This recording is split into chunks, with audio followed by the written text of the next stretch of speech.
आज मैं बात करूँगा मराठाओं के इतिहास बात करूँगा, कौन-कौन से युद्ध हुए, कौन-कौन सी संधियाँ हुई, किन-किन के बीच में ताकतवर मराठा कौन रहे, कमज़ोर मराठा कौन रहे, इन सबको लेकर चर्चा मैं करूँगा। कल मैंने जो चर्चा की वो आपने देखी, भारत में यूरोपियों का आगमन पर जो 5 लगभग कंपनियाँ आईं, वो कैसे-कैसे रहीं और उनके बीच क्या-क्या संघर्ष रहा, ये सब आपने जाना। आज जो आप बात सुनेंगे, समझेंगे, वो है मराठों का इतिहास। क्या रहा, कौन-कौन युद्ध हुए, किन-किन के बीच हुए और क्यों इतने शक्तिशाली होने के बावजूद भी लास्टली मात खाए। तो ये जो उनका इतिहास रहा है और आप इनके बारे में बहुत अच्छे से विस्तृत समझेंगे। लेकिन वही है कि जो पिछला मैंने पढ़ाया है, अगर आप ये वाला वीडियो देख रहे हैं, पीछे नहीं देखा है, तो पीछे से मैंने बहुत ही सहज शब्दों में प्लासी का युद्ध, बक्सर का युद्ध, कई सारे युद्ध मैंने समझाए हैं, जो कि मैं सिर्फ एक एग्जाम के लिए नहीं, जितने भी एग्जाम होते हैं आपके भारत में, कॉम्पिटिटिव एग्जाम जितना होता है आप सबके लिए पढ़ सकते हैं। कहीं भागने की ज़रूरत नहीं है, बस आप थोड़ा पेशेंस रखेंगे और चीज़ों को अच्छे से समझेंगे। आज जो पढ़ाऊँगा इसको नोट्स बनाना है, बिना नोट्स बनाए आप समझ नहीं पाएँगे और क्वेश्चंस करेंगे। थोड़ा आजकल डाउन है तबीयत, तो मैं क्वेश्चंस नहीं करा पा रहा हूँ, बल्कि मैं क्वेश्चन कराऊँगा और टाइम मिलते ही बहुत सारा मटेरियल लेके आऊँगा। 2-4 दिन के बाद प्राचीन भारत का इतिहास शुरू करूँगा, जिसको मैं बहुत जल्दी ख़त्म करा दूँगा 10 से 15 दिन में। आप आशा करता हूँ कि साथ देंगे और अच्छे से पढ़ेंगे। इतिहास इस महीने नहीं तो अगले महीने तक ख़त्म कर दूँगा बिल्कुल, फिर पॉलिटी लेके आऊँगा और आप अच्छे से पढ़ेंगे। तो आइए आज बात करते हैं कि मराठाओं का इतिहास क्या था। मराठों का इतिहास, किसका इतिहास? मराठों का इतिहास। मराठों का इतिहास, ये मराठों का इतिहास जो है, इस पर हम चर्चा करेंगे, ठीक है। बात करेंगे, 3 टुकड़ों में बांट लेते हैं। नंबर 1 बांटेंगे हम शिवाजी के उत्तराधिकारी,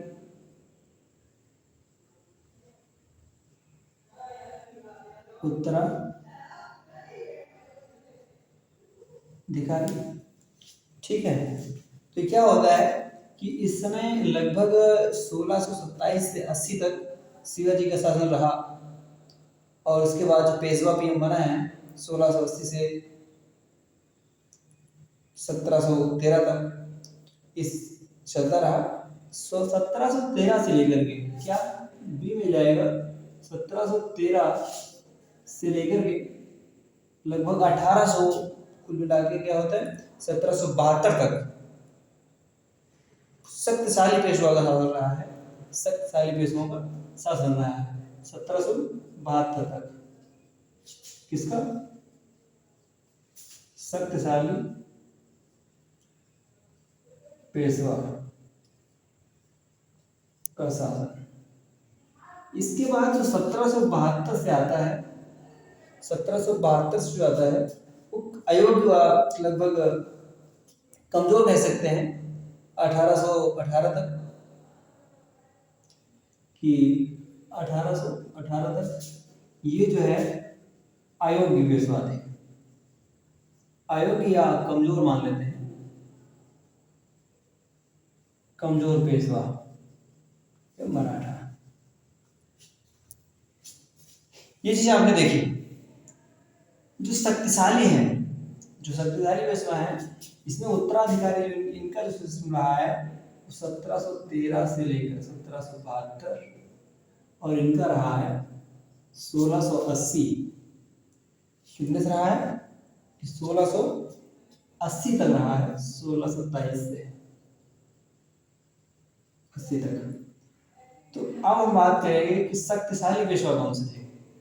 शक्तिशाली ये बात करेंगे, शक्तिशाली पेशवा कौन थे। बालाजी राव सबसे पहले थे, बालाजी विश्वनाथ, बालाजी विश्वनाथ। उसके बाद बाजीराव, बाजीराव प्रथम और बाजीराव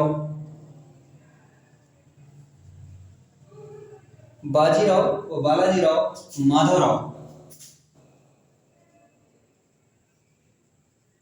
माधवराव आज जो थे शक्तिशाली पेशवा थे। इनका कब से कब तक रहा है तो 1773 जो आया है 1713 से 20 इनका रहा है और 1720 से लगभग 40 इनका रहा है।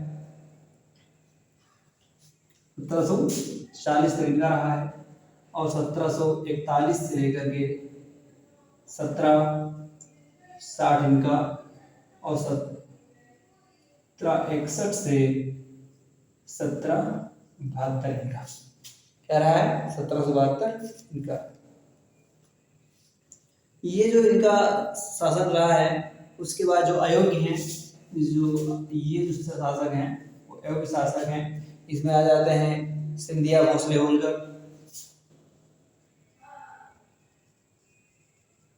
सिंधिया भोसले होलकर, सिंधिया भोसले होलकर, गायकवाड़ आदि ये जो रहे हैं। इनमें से ग्वालियर नागपुर, सिंधिया ग्वालियर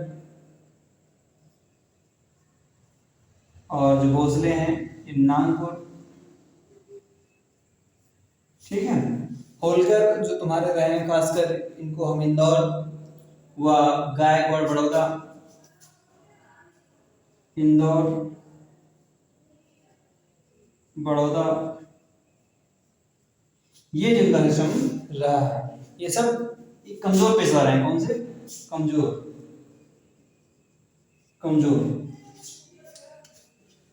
आपने इनका समय काल जाना कि कब से कब तक रहे। बालाजी विश्वनाथ 1773 से लेकर के 1773 से 13 से 20 और बालाजी जो बाजीराव प्रथम है वो 20 से 40 और जो बाजीराव हैं 41 से 60 या हम लिख सकते हैं 40 से 60। यहाँ पर 60 से 72 कर सकते हैं, 61 से 72 कोई प्रॉब्लम नहीं है, ठीक है। तो ये जो इनका रहा है ये शासन काल रहा है। आपने इनको जाना इनका शासन क्या रहा है। अब हम इनको हटाएंगे, आप लोग नोट कर लिए होंगे, अगर नोट कर चुके होंगे फिर बात करेंगे प्रथम आंग्ल मराठा युद्ध कैसे हुआ। तो यही एग्जाम के पॉइंट ऑफ व्यू से देखा जाए ठीक है, बाकी कथा तो बहुत भारी है, वो आप सुनेंगे तो बहुत कंफ्यूज हो सकते हैं, तो इसको हटाते हैं। तो अगला जो बात करेंगे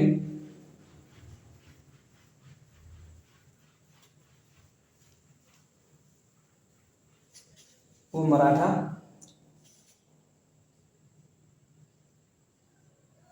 प्रथम आंग्ल मराठा युद्ध।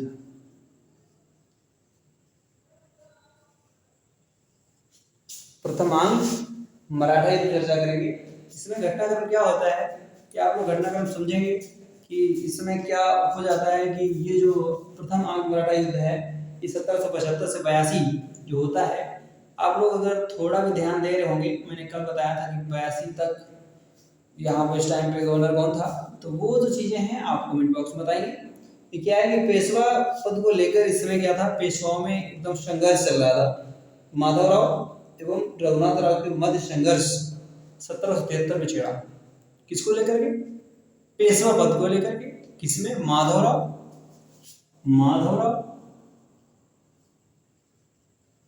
व रघुनाथ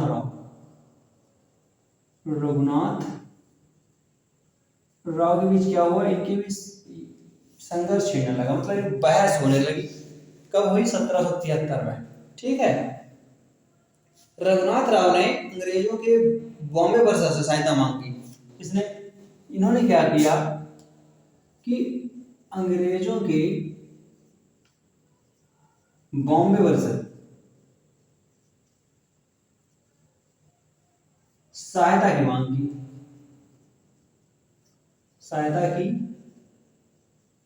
मांग की में चल कब रहा था? 1773। 1773। ठीक है, आपने समझा कि माधवराव और रघुनाथ राव में पेशवा पद को लेकर के संघर्ष जारी हुआ। फिर अंग्रेजों कि बॉम्बे परिषद में सहायता की किसने मांग की? रघुनाथ राव ने। फिर क्या हुआ? और दोनों के बीच 1775 में सूरत संधि हुई। किनके बीच? अंग्रेजों और इनके बीच सूरत की संधि। सूरत की संधि, सूरत संधि हुई 1775 में।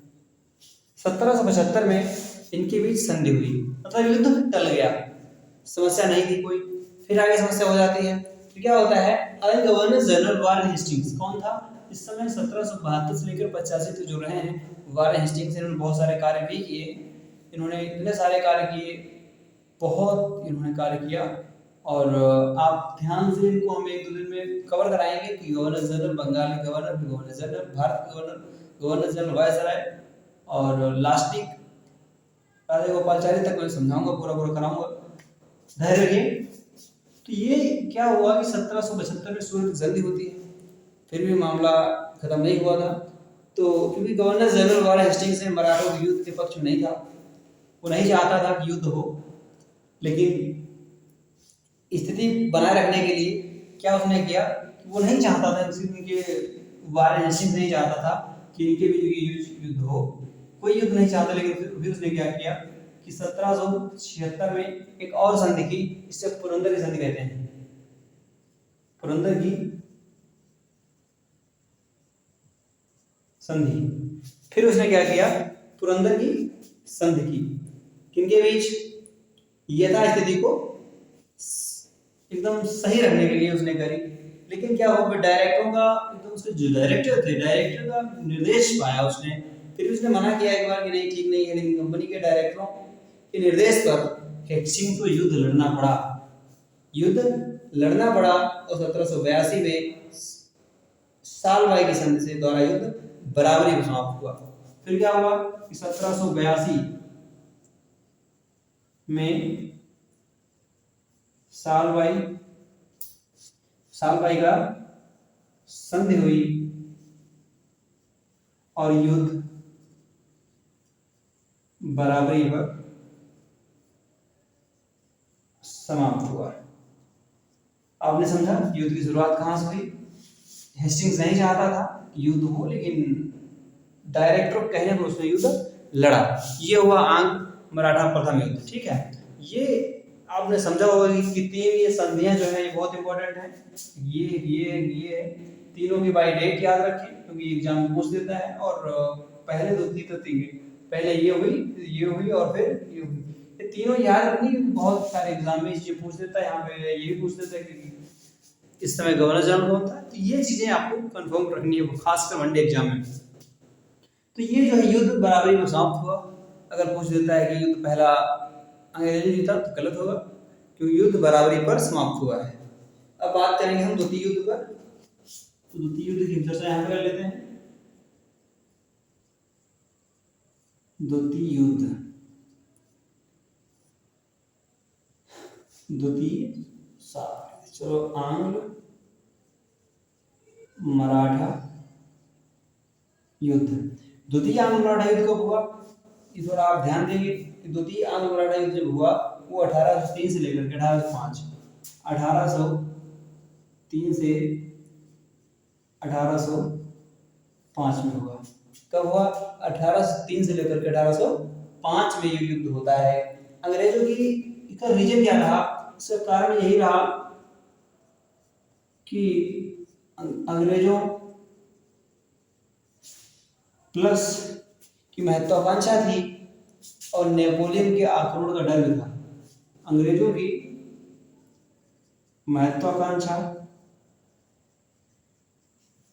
नेपोलियन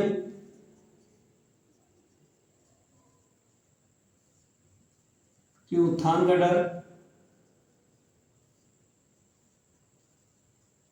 कि नेपोलियन इस टाइम ढूंढ रहा था 1799 से लेकर के 1815 तक वो रहा। बेलेजली ने फिर क्या किया की एक आक्रामक नीति अपनाई जिसे सहायक संधि भी कहते हैं। और उन्होंने लगभग फायदा एक और उठाया, क्योंकि उस समय मराठों में आंतरिक संघर्ष चल रहा था। मराठा आंतरिक संघर्ष से जूझ रहे थे,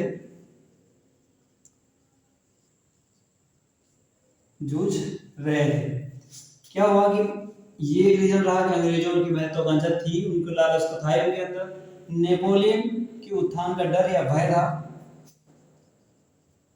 और तीसरा था कि मराठा आंतरिक संघर्ष से जूझ रहे थे। और फिर उसने क्या किया वेलेजरी ने, कि उसने एक नीति अपनाई जिसे सहायक संधि नीति कहते हैं, यानी आक्रामक नीति अपनाई और चीजों को उसने सब गड़बड़ कर दिया। फिर क्या किया कि पेशवा पद पर नियंत्रण को लेकर संघर्ष चल रहा था, और सिंधिया और होलकर में तनावपूर्ण संबंध थे। इसमें सिंधिया और होलकर में तनावपूर्ण संबंध थे,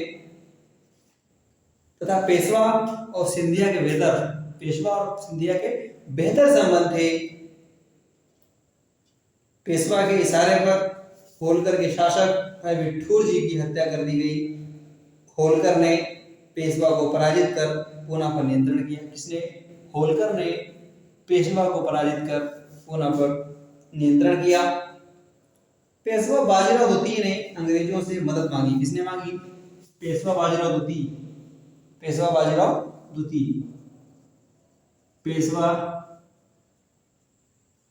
बाजीराव द्वितीय ने अंग्रेजों से क्या मांगा? मदद। अंग्रेजों से मदद मांगना मतलब सहायक संधि करना। अंग्रेजों से मदद मांगी और 1802 में दोनों के मध्य वशीन की सहायक संधि हुई। वशीन क्या हुआ? वशीन की सहायक संधि हुई 1803 में। याद रखना है वशीन की संधि कब हुई थी? 1803 में हुई। 1802 दोनों के मध्य किनके बाजीराव और अंग्रेजों कंपनी के बीच में हुआ। ठीक है, आगे चर्चा करते हैं।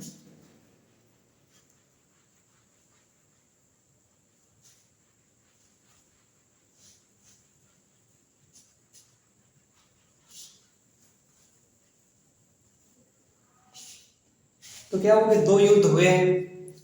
वशीन की संधि हुई और प्रथम युद्ध में 3 संधियां हुई। इसमें 1802 में एक वशीन की संधि होती है जो कि बाजीराव द्वितीय व अंग्रेजों के बीच होती है। सहायक संधि है, पहले तो केवल संधियां होती थी, लेकिन अभी सहायक संधि है। सहायक संधि का मतलब है कि बकरे को खिला पिलाकर हलाल करना। ये सीधा मतलब, क्योंकि सहायक संधि का सीधा मतलब है कि उनका सैनिक तुम्हारे खिलाओ पिलाओ आप, जब उनका प्रयोग करने यूज करने का मौका आएगा तब अंग्रेज करेंगे। आप अपने अकॉर्डिंग सेना नहीं रख सकते, जो बताएंगे वही करना पड़ेगा। यूरोपीय नहीं रख सकते, बहुत सारी मतलब दीवानी अधिकार सब उनके पास, प्रशासनिक आपके पास, लेकिन सिर्फ आपके पास दायित्व है, यूज वही कर रहे हैं। मराठा सरदारों ने इस संधि का विरोध किया और इसी समय द्वितीय आंग्ल मराठा युद्ध भी शुरुआत हुई। परिणाम क्या हुए? परिणाम में युद्ध में मराठों की हार हुई और भोसले और सिंधिया को भी संधियां करनी पड़ी। देवगांव व सुरजी अर्जन। देवगांव व सुरजी अर्जन की संधि 1803 में हुई, जो कि सिंधिया व भोसले द्वारा की गई। किसके द्वारा की गई? सिंधिया व भोसले। ये कौन थे? लिख देते हैं, भोसले व सिंधिया। ये सहायक संधि थी, सिर्फ संधि नहीं थी कि सहायक। ठीक है, इनको भी क्या करना पड़ा?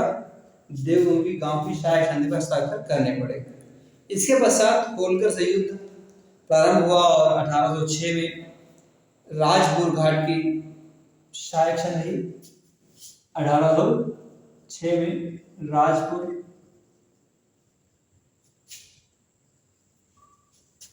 घाट की संधि हुई, क्योंकि ये किसी को छोड़ने वाले नहीं थे। होलकर यहाँ भोसले भी जा चुके हैं, सिंधिया भी जा चुके हैं, बचे हैं होलकर भी चले गए 1806 में, क्योंकि पहले तो जा ही चुके हैं वहां से। फिर क्या हुआ कि द्वितीय युद्ध, मराठा युद्ध के परिणाम के संदर्भ में सहायक संधि के परिणाम को कॉन्सेप्ट के रूप में इन्होंने प्रयोग किया, जो एक तरीके से, और यही युद्ध का परिणाम रहा कि संधियां करने के बाद ये बिल्कुल अपने आप में मिला लेते हैं। सैनिक आप रखें, यूज ये करेंगे, आप अगर कहीं किसी से लड़ना है तो आप नहीं लड़ सकते बिना इनकी सलाह, क्योंकि यहाँ पे एक व्यक्ति इन्होंने नियुक्त किया है, वो हमेशा साथ रहता है। जबकि कहा गया है कि वो व्यक्ति आंतरिक चीजों में हस्तक्षेप नहीं करेगा, लेकिन ऐसा नहीं था, वो केवल कहना था कि आंतरिक चीजों में आपको हस्तक्षेप नहीं करेगा, लेकिन करता था। तो ये जो द्वितीय युद्ध के बाद में युद्ध होता रहा। अब हम बात करेंगे तीसरे युद्ध की।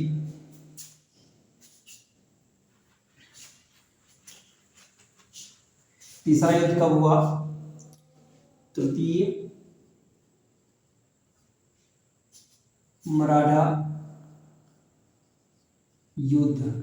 तृतीय मराठा युद्ध, इस पर चर्चा करेंगे। तृतीय मराठा युद्ध घटनाक्रम क्या था कि 1817 से लेकर 1818 1817 से 1818 तक युद्ध चला।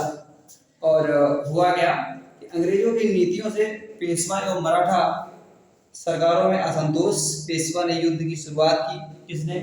पेशवा ने युद्ध की शुरुआत करी, क्योंकि सरदारों में जो मराठा सरदार थे उनमें असंतोष फैल गया। युद्ध में मराठों की पराजय हुई। जो युद्ध तीसरा हुआ, इसमें क्या हुआ कि मराठों की पराजय होती है, पेशवा का पद समाप्त कर दिया गया और पेशवा को पेंशन दिया गया। कुछ समय बाद कानपुर के नजदीक रहने के लिए बिठूर नामक स्थान पर भेज दिया गया। शिवाजी के उत्तराधिकारी को सतारा में एक छोटा सा राज्य दिया गया। जो शिवाजी का उत्तराधिकारी था, शिवाजी सतारा में थोड़ा स्थान दिया गया, और पेशवा जो है को कानपुर के नजदीक बिठूर में भेज दिया गया। समझ रहे हैं आप क्या किया गया? बिठूर में भेज दिया गया। तृतीय मराठा युद्ध से पूर्व लॉर्ड हेस्टिंग्स ने पिंडारियों का दमन किया। पिंडारी आप समझ रहे होंगे, कहीं अगर आपने पढ़ा होगा तो पिंडारी जो थे एक तरीके से जनजाति थी। क्या था? जनजाति थी। पिंडारी लुटेरों का दल था। किसका? लुटेरों का दल। पिंडारी जब मराठा लड़ते थे तो उनका साथ देते थे, इसलिए लॉर्ड हेस्टिंग्स है, उसने क्या किया, सबसे पहले उसने तृतीय युद्ध होने से पहले उसने क्या किया, पिंडारियों का अंत किया। पिंडारियों मराठा के साथ सैनिक अभियान के लिए जाया करता था।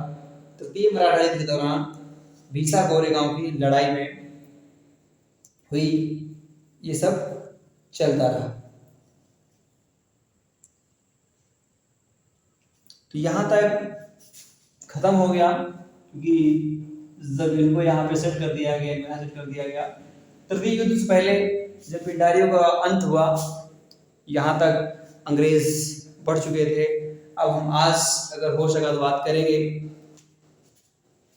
उत्तर पश्चिम में ब्रिटिश विस्तार। छोटी छोटी बातें हैं, आपको ध्यान देनी है। अगर आप ध्यान नहीं देंगे शायद एग्जाम में थोड़ा प्रॉब्लम हो सकती है। तो हम क्या करेंगे, अब उत्तर पश्चिम में जो ब्रिटिश विस्तार है, मैंने अभी बंगाल में विस्तार देखा, तो अब हम बात करेंगे उत्तर पश्चिम में ब्रिटिश विस्तार। अभी विस्तार बढ़ा रहे हैं, ब्रिटिश का विस्तार कहाँ तक है कि ब्रिटिश विस्तार उत्तर पश्चिम में ब्रिटिश विस्तार, उत्तर पश्चिम में ब्रिटिश विस्तार कब होता है कि उत्तर पश्चिम में 3 प्रमुख राज्य थे, अफगानिस्तान, सिंध व पंजाब। क्या था? 3 राज्य थे।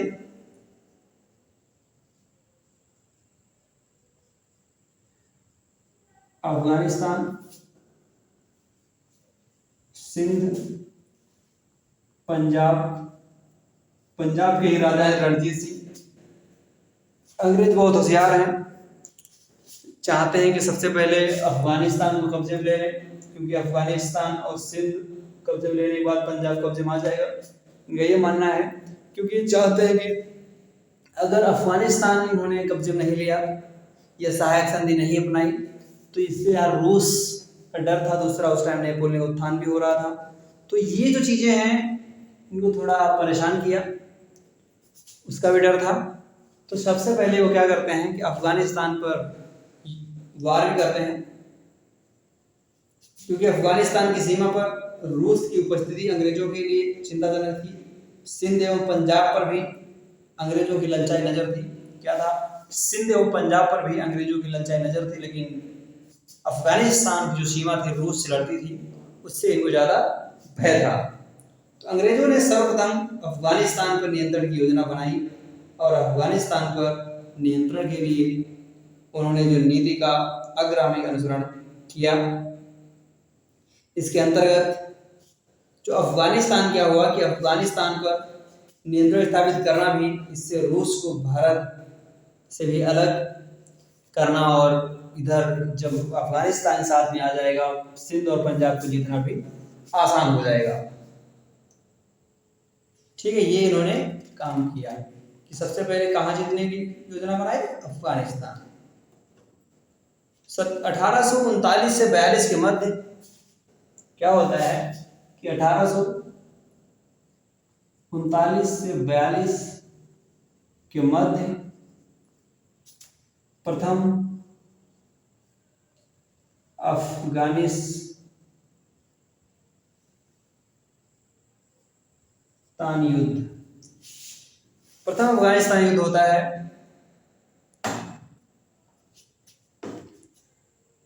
इस युद्ध में अंग्रेजों की बुरी तरह हार हुई।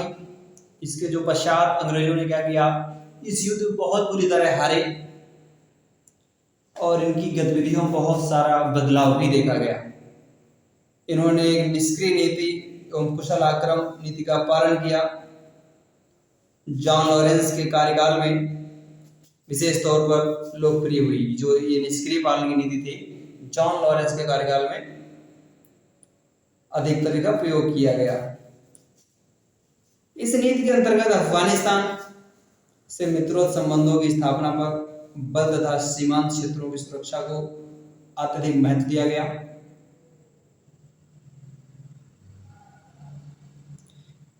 इस युद्ध के पश्चात अंग्रेजों ने शीघ्र ही सिंध पंजाब को भी जीत लिया। पुनः इसी खतरे पर एवं साम्राज्यवादी महत्वाकांक्षा से प्रेरित होकर 1878 में अफगान पर आक्रमण किया। 1878 से 1879, 1878 से 79 में दोबारा यानी द्वितीय युद्ध फिर इन्होंने किया। क्या हुआ कि इन्होंने जो निष्क्रियता की नीति अपनाई थी उसमें इनका एक काम था कि पहले अफगानिस्तान से दोस्ती करो, फिर बोलो कि आप हमारे बीच में हस्तक्षेप नहीं करोगे। जबकि इसके पहले इन्होंने सिंध से दोस्ती कर रखी। सिंध से बोला है कि तुम अफगान सेना नहीं रखोगे और जो मैं करूँ वही करोगे लगभग। तो सिंध ने कहा ठीक है, मैं परेशान नहीं करूँगा, मैं कोई सेना नहीं रखूँगा, बाहरी जो है वही पर्याप्त है। तो उसने कहा कि मैं इधर युद्ध करूँ तो आप बीच में नहीं आएंगे, इसके पक्ष में नहीं जाएंगे। तो उसने कहा ठीक है, इसमें नहीं करूँगा। तो ये चीज़ें पहले से अंग्रेजों ने सेट कर रखी थी सिंध को लेकर के। तो क्या हुआ कि 1878 से 79 द्वितीय अफगान वार हुआ तो इन्होंने जीत नहीं पाया अभी।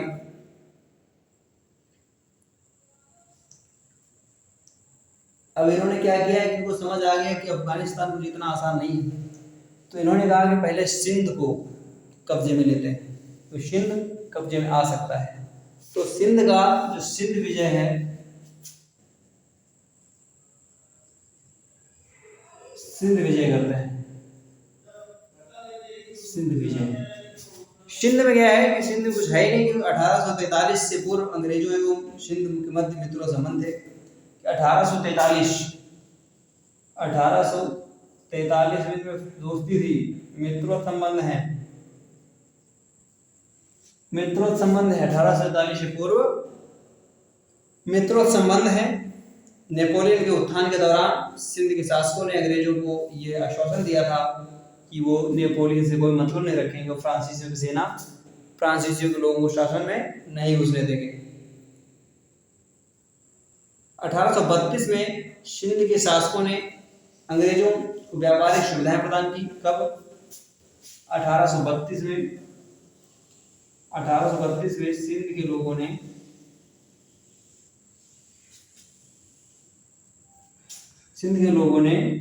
व्यापारिक सुविधाएं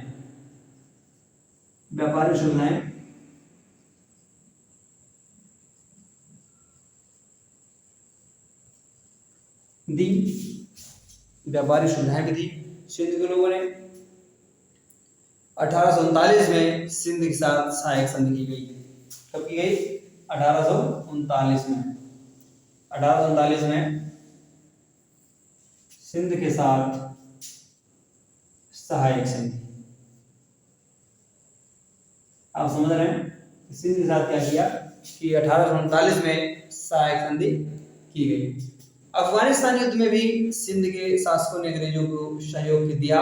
इसके बावजूद 1843 में जिस पर नियंत्रण स्थापित किया गया, मतलब जब अफगान का युद्ध इनसे इन्होंने लड़ा तब भी सिंध के शासकों ने अंग्रेजों का साथ दिया। उसके बावजूद भी 1843 में पूरा कब्जा कर लिया।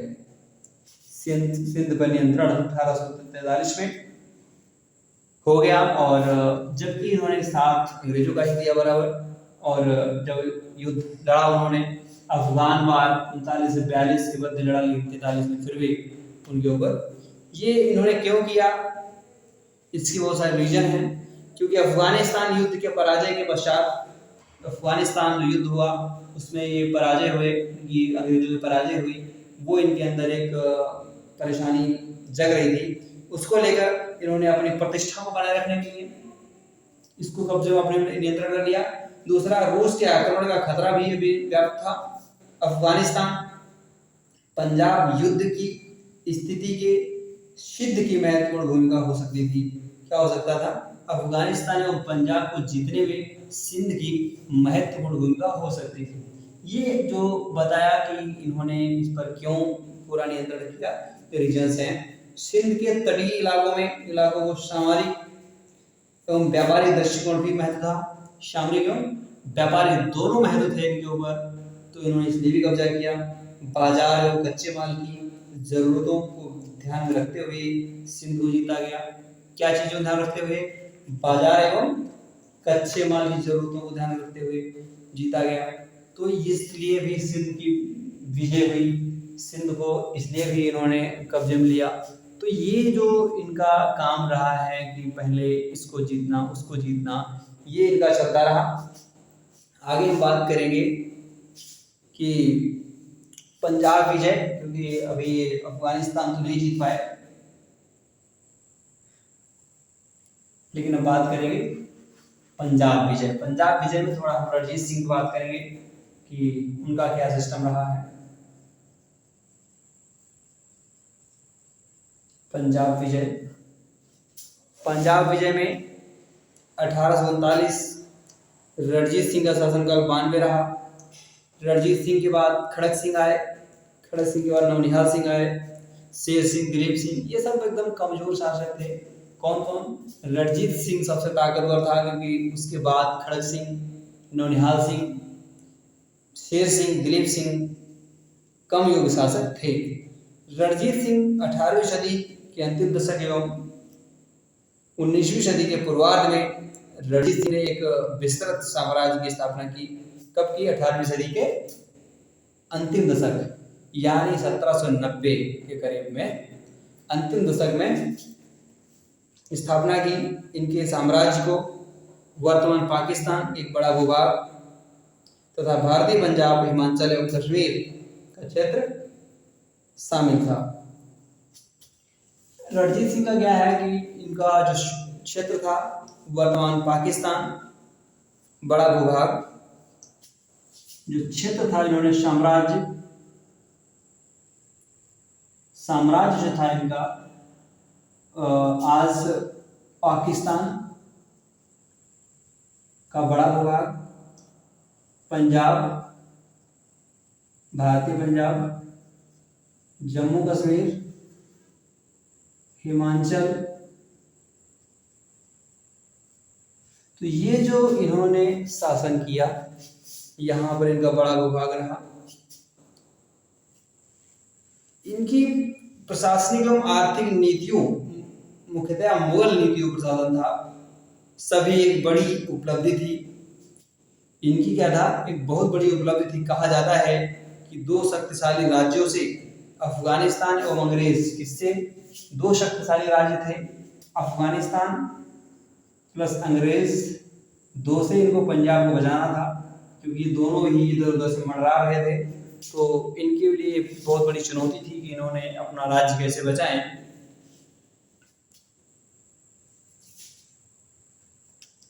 साम्राज्य विस्तार के साथ साथ दो अन्य कारणों से भी इनकी चर्चा होती है कि प्रथम, सेना का आधुनिकीकरण, द्वितीय, अंग्रेजियों के प्रति नीति रणजीत सिंह की सेना के संदर्भ में, क्योंकि इन्होंने पहली बात तो सेना का आधुनिकीकरण किया, इसलिए इनका नाम ज़्यादा लिया जाता है रणजीत सिंह का। और दूसरा, इन्होंने अंग्रेजों के साथ नीति अपनाई, जो कि शायद किसी ने नहीं। इन्होंने कहा कि सहायक समिति, या उनको बोलते हैं कि अंग्रेजों की नीतियों के छोड़ करके इन्होंने क्या किया, इन्होंने शाश्वत मित्रता की संधि की भी कहते हैं, लेकिन उसको नहीं किया। इन्होंने एक तरीके से कूटनीति अपनाई, जिसमें मित्र होने के साथ साथ अपनी सुरक्षा को कायम रखना, ये नहीं भूले। तो इनके ये भी ज़्यादा रहता है। एशिया में ईस्ट इंडिया कंपनी के पश्चात, इनकी जो सेना थी दूसरे नंबर पर थी पूरे एशिया में रणजीत सिंह की सेना जो थी दूसरा नंबर था अंग्रेजों की सेना के बाद। दूसरा महत्व था कि इनकी सेना थी, और अमृतसर एवं लाहौर में तोप बनाने का कारखाना लगाया। फ्रांसीसी एवं अन्य यूरोपियों को अपनी सेना में रखा। अंग्रेजों के साथ संबंधों में सैन्य क्रिया के स्थान पर कूटनीति विकल्प को चुना। सैन्य का इन्होंने बिल्कुल नहीं रखा, लेकिन कूटनीति को इन्होंने विकल्प में चुना, अर्थात मित्र संबंध बनाए रखते हुए सुरक्षा के दृष्टिकोण से तैयार रहना। क्या रहना? सतर्क रहना। रणजीत सिंह समझते थे अगर थोड़ा भी चूक गए तो ये दिक्कत कर देगा। तो इन्होंने क्या किया कि सैनिक शक्ति के साथ साथ इन्होंने कूटनीति का जो ऑप्शन चूज किया, और उन्होंने क्या कहा कि मित्र तो साथ में रहेंगे, लेकिन सतर्क भी रहेंगे कि आप कुछ भी कर सकते हैं किसी से, ठीक है। अब क्या होता है, फिर आ जाता है आंग्ल सिख वार आ जाता है। सिख जो फर्स्ट वार होता है,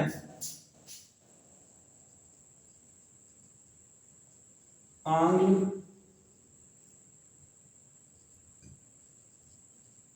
सिख युद्ध होता है।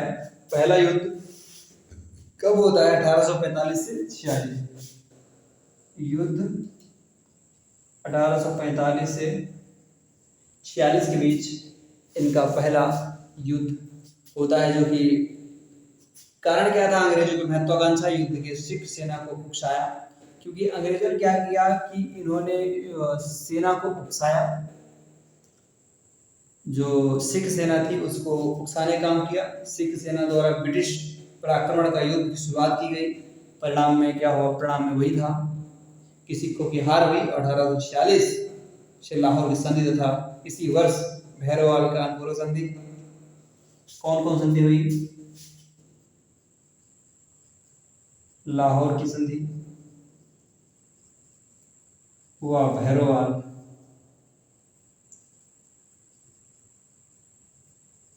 की अनपूर्व संधि भी इन्हीं के समय हुई। पंजाब अप्रत्यक्ष नियंत्रण स्थापित किया गया। सहायक संधि की तरह इनको जो ये दोनों संधियां हुई, लाहौर संधि और भैरववाल की संधि जो हुई है, ये कब हुई है? 1846 में हुई है, ये 1846 में हुई है। लेकिन ये अगर देखा जाए दोनों संधियां थी, लेकिन इनका जो है अप्रत्यक्ष रूप से पंजाब पर नियंत्रण, अप्रत्यक्ष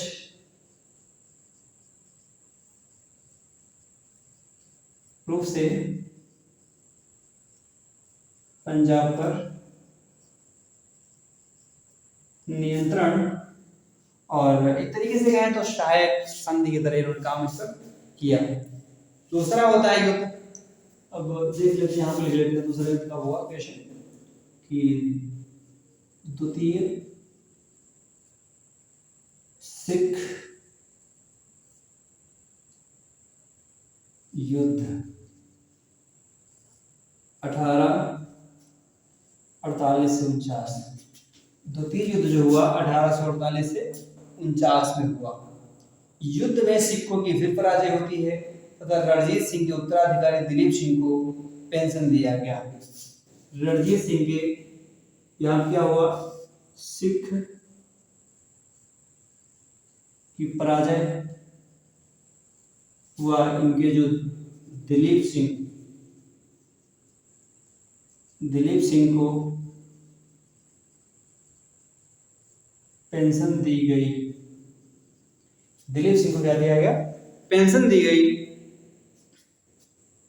1814 से लेकर मध्य 1814 से 16 के मध्य नेपाल से युद्ध तथा उत्तराखंड के एक बड़े भूभाग पर अंग्रेजों का नियंत्रण स्थापित हुआ। कब, नेपाल से युद्ध कब हुआ, 1814। ध्यान देना है कि नेपाल से 1814 से 16 के मध्य युद्ध हुआ। 1814-16 के मध्य युद्ध हुआ और अंग्रेजों का नियंत्रण स्थापित हुआ उत्तराखंड के एक बड़े भाग पर। अब हम पढ़ेंगे कि वर्मा वार कब हुए, वर्मा युद्ध कब हुआ और क्या क्या संधियां हुई, कब क्या हुआ, तो ये चीजें हम देखेंगे। ठीक है, समझ रहे होंगे। ये जो डेटे हम लिखा रहे हैं, डेटे बहुत इंपॉर्टेंट है आपके एग्जाम में। अगर डेट नहीं पता है तो शायद वन डे एग्जाम में प्रॉब्लम हो सकती है। आगे बात करेंगे एंग्लो वर्मा वार। एंग्लो वर्मा वार या आंग्लो वर्मा युद्ध। ठीक है, ये पहला होता है 1824-26,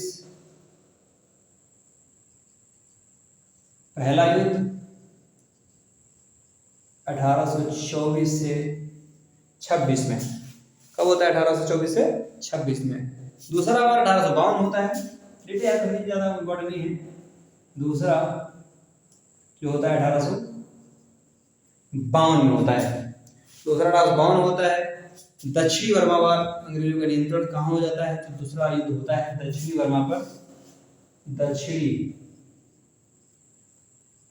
वर्मा पर अंग्रेजों का नियंत्रण होता है, अंग्रेजों का नियंत्रण होता है। दूसरा जो युद्ध हुआ कि दक्षिणी वर्मा हो गया इनका, और तीसरा जो युद्ध होता है वो 1885 में होता है। तीसरा युद्ध जो होता है वो 1885 में होता है और यहाँ पे संपूर्ण वर्मा पर कब्जा, संपूर्ण वर्मा पर कब्जा हो जाता है। अब थोड़ी बात करेंगे डलहौजी के साम्राज्य विस्तार। डलहौजी का साम्राज्य विस्तार कब आया और इतने दिनों में उसने क्या क्या कर डाला। डलहौजी 1848 से 56 के मध्य रहा। भारत में सर्वाधिक साम्राज्य का जो विस्तार हुआ है वो डलहौजी के शासनकाल में हुआ है। युद्ध के द्वारा पंजाब, दक्षिणी वर्मा, सिक्किम पर जो विलय किया उसने, क्या किया, युद्ध के द्वारा पंजाब, दक्षिणी वर्मा, पंजाब पे किया, दक्षिणी वर्मा पे किया, व सिक्किम का विलय भी इसी डलहौजी ने ही किया। क्या आपने ध्यान दिया इन चीज़ों पर जो मैंने कराया? उसके बाद इसने डॉक्ट्रिन ऑफ लैप्स यानी गोद निषेध की जो नियम चलाया, ये बहुत घातक नियम था। इसने कई लोगों को हटाया, क्योंकि रानी लक्ष्मीबाई भी इसका शिकार हुई और लखनऊ नवाब भी इसके शिकार हुए। अवध को कुशासन के नाम पे ले गया। तो कई ऐसे नवाबों को इसने हटाया, क्योंकि ये उनकी संतानें नहीं थी और गोद लेने वाली संतानों को वो उत्तराधिकारी नहीं मानता था। इस नीति से ये आशय है कि जो राज्य सुरक्षा के दृष्टिकोण से अंग्रेजों पर निर्भर थे और यदि उनके स्वभाव में इनके स्वाभाविक उत्तराधिकारी नहीं हैं, तो अंग्रेजों की अनुमति के बिना गोद लेकर उत्तराधिकारी नहीं बना सकते। डलहौजी ने इस नीति के आधार पर बहुत से राज्यों को अपने में मिलाया। इसमें सतारा, झांसी, सतारा को इसने सतारा जो है सतारा 1848 में, झांसी को उसने जो है कब्जे में लिया। झांसी, नागपुर,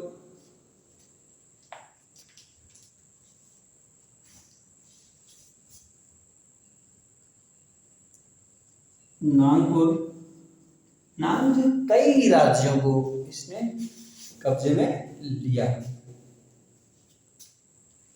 विलय कर लिया।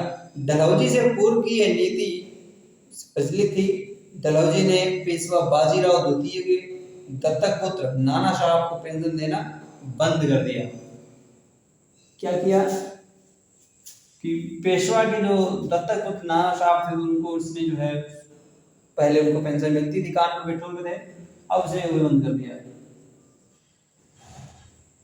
तो उसने ये ऐसे कार्य किए जिससे बहुत प्रॉब्लम्स हुई। 1853 में निजाम से बरार का क्षेत्र प्राप्त किया। 1853 में उसने क्या किया कि निजाम से बरार का क्षेत्र, निजाम से बरार का जो एरिया है यानी क्षेत्र जो है 1853 में प्राप्त किया और 1856 में कुशासन के नाम पर, कब 1856 में कुशासन के नाम पर अवध को विलय किया। अवध को जब कोई रीजन नहीं मिला इसके पास, तो अवध को बता दें कि आप अपनी जनता का अच्छे से देखभाल